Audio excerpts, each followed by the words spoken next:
यार new year पे Dubai चलते हैं और बुर्ज खलीफा के सामने सेल्फी लेके पोस्ट करेंगे, happy new year Dubai vibes. क्या बात कर रहे हैं? पैसे कितने हैं? हाँ यार 20,000 इकट्ठा किया हुआ मैंने।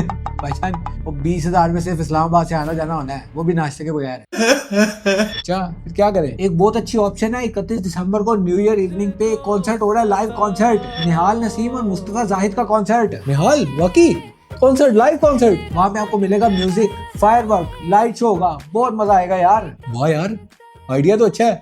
कौन करवा रहे हैं? कोहिस्तान इनक्लेव करवा रहे हैं इस इवेंट को 0 आवर के नाम से, और मीडिया स्निफर्स इसको ऑर्गेनाइज कर रहा है, और RBS रॉयल बिजनेस सोल्यूशन की भी कोलैबोरेशन है इस इवेंट में। अच्छा, और इसकी जो लोकेशन है वो है कोहिस्तान इनक्लेव, वाह कैंट, इस्लामाबाद। और कोहिस्तान इनक्लेव टॉप सोसाइटी है वाह कैंट की। क्या बात है सर, दुबई वाली वाइब आएगी वहाँ पे।